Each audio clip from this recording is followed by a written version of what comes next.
So I've talked a lot on the subreddit about how other people have expectations for victims of abuse and how those expectations are unreasonable, ill-informed, and toxic.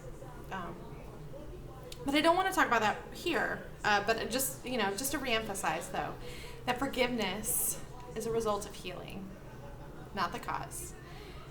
When people push us to forgive another person, like, oh, you need to do this to be a better person or to be enlightened or whatever, they're not acknowledging the healing process. They're not recognizing like how we can come to that. So one of the best things I ever did for myself in terms of being able to forgive people who have hurt me is let them go. Now, I'm not saying anyone needs to forgive. I'm not saying that anyone needs to have that as the goal. But I did notice that I was able to, once I was able to get some distance from the person who's hurting me, once I was able to let them go and find peace about it, I was able to kind of be able to see the broader picture, be able to understand their perspective, have empathy and compassion for them. So for example, with my mom, my dad is pretty sure she's borderline personality disorder. I don't necessarily disagree. I'm not a professional, so I don't know, but there's been some wackadoodle stuff that's happened. And I recognize, like, if I'd grown up with her, things would be in a much worse place for me. I don't even know that I would have been able to see, like, have the level of self-awareness that I have. So I grew up with my dad, not my mom. But recognizing that she's just not capable. She has a mental health disorder. She's doing the best she can. And she's doing it in this very, like, unself-aware way. And I was very lucky. That I was not raised by her. So I actually grew up with my dad, who, for all of his faults, was trying really hard to be self-aware, trying really hard to do the work. And that's honestly where I learned it from, because I watched him do it. He was in AA, and this is back in the 80s. He was a single parent, single dad, which was hugely unusual. And, when you're an alcoholic and you're in AA, you got to be going to all the meetings. So he would bring me and my brother to his meetings all the time. So we were going to meetings like 3 times a week, 4 times a week sometimes. And my brother and I would sit in the back, and then, you're not like listening as a kid, but you're still hearing, you're still absorbing. Particularly when stuff was repeated. So I did listen to the 12 steps over and over again. And I want to say it's like step 4 is take a fearless moral inventory of yourself. And I feel like that's probably the reason that I've even got a foundation for trying to be self-aware and make changes. So I watched my dad and, like, all these other, mostly dudes now that I think about it, but I watched my dad and all these other people sit there and talk about their experiences and, like, what they'd done wrong and, like, how they wish they hadn't and how it impacted them and how they felt so badly that they hurt these other people. He was trying. And now that I'm older and I have a better understanding of just truly how bad things were, not only was he a single parent, but he actually is diagnosed. At the time it was manic depressive, but it's bipolar now. There seems like there may be some NPD, narcissistic tendencies. And yet, he had 2 kids that he was determined to raise the best way he knew how. And he did it with as much self-awareness as he could bring to it, and he did it with as much consistency as he could. He did his best to make sure that we were getting out and having experiences, that we were learning life skills, you know, how to take care of things. Now, they weren't fair sometimes, particularly I was the oldest daughter, and my brother was younger, so I ended up doing a lot of stuff, and again, not fair. And he would kind of get triggered into these dumb rages and hurt us, which wasn't okay. But he loved us. And I think back on like how I would be if I were a single parent with no resources, struggling with an addiction. And I wouldn't be able to even have this perspective if I didn't get some space from him. If I didn't, you know, if I didn't put myself in a position where he was not hurting me anymore.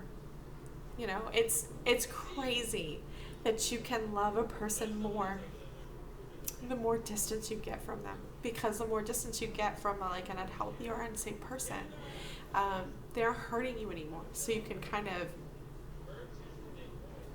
be able to do that. I did notice that with my both of my exes, but more particularly in my most recent one. You know, he's not doing the stuff he does because he wants to hurt me. He's hurting. He's trying to, from his perspective, he's trying to get me to stop hurting him. You know, and I did things that I regret. And it's easier. It's less emotionally charged. There's less triggeringness about it when you get distance. You know, it's not so immediate. You don't have to do it in the moment. You can like process things. And so the best thing to do a lot of the time is to get distance from people who are hurting us and to let go of our expectation that they can be who we want them to be. You know, we don't mean to be controlling, but we want we have this expectation of this person that they're going to fulfill a certain role for us. And it's not even necessarily an unreasonable expectation. You know, it's not unreasonable to expect that your parents are going to be good parents, but they just might not be capable of it. They might be doing the best they can in the moment they're doing it. They just might be completely emotionally compromised. Like, it's, you know, and we can't, when we want so hard for someone to show up for us in a very specific way, when we want so hard for them to love us and to be healthy so that we can have like a good connection, and they're not doing it, and it's hurting even more, all it does is cause us more pain. So when we can accept reality for what it is, accept that person for who they are, not try to change them, we can come to a place where we go, oh, okay, that's who they are. Not necessarily that it's okay, but that we're okay. But that requires letting go. You know, not that we're causing our own pain, but we can stop it. That's within our purview. So I think I mentioned in another video about a monkey trap. It's like some idea of like you put a cage and then you put something a monkey would want inside of it, and the monkey reaches in and grabs the thing and then like can't get their hand out, but they won't let go of the thing because they want it really bad, and then that's how their monkey is trapped. I don't know if that is apocryphal or accurate, but it does. People do that. We do that. I do that. We want a thing so badly. If we hold on, we don't want to let it go. But if we would let go, you know, we would find peace. We would be healed, or at least move in that direction.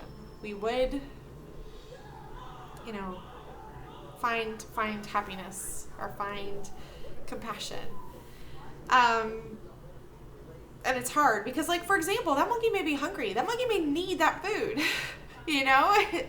And so when someone tells us, like, hey, you gotta let go of your parents, for example, they're not going to be the way you need them to be. And you're like, no, but you don't understand, but I need that. I need it. You know, like, I need water. I need food. I need shelter. Like, you're telling me I can't have a thing that I need in my life. And that's so, so triggering. You know, when we have these expectations of people, and we're like, I need you to be a certain way, and they're not being that way. And instead of accepting that, we just keep pushing. Please, please, please stop hurting me.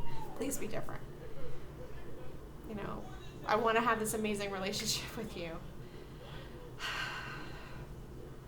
And we're so focused on that relationship that we are not looking at the relationship we have with ourselves. Anyway, so sometimes we gotta let go of our parents or a loved partner or, you know, a friend or whoever. You know, we want things to be different. We have this idea, you know, it's very popular that for, you know, like a healthy relationship or healthy adjacent does work. Which is that, you know, if only I communicate with them, they'll understand, and then they'll stop doing the thing, and it'll be fine. And it's like, no, when you're dealing with like these deeper core wounding type issues, that's not how it works. Underlying even communication, you have to be able to share a sense of reality. You have to be able to perspective take for the other person. They need to perspective take for you. Empathy and compassion. And it's really hard to have empathy and compassion for a person who is continuing to hurt us. And I don't even know that we necessarily should. I don't know if that's a reasonable expectation. I'd have to think about it. But, you know, you need to let go. Get some space. And then that starts kind of the healing process. And then maybe at the end of that, or towards the end of that, you know, we come to a place where we're like, oh, I feel like I can forgive that person for what they've done. I understand what happened, and I don't feel pain around it anymore, and I don't have any expectation that they're gonna be different. You know, maybe that's more letting go and acceptance versus forgiveness, but it can definitely feel like forgiveness. You know, like, oh, I'm not holding anything. Anyway, I hope this made sense. Hope you're having a great Sunday. I'm gonna talk to you next time.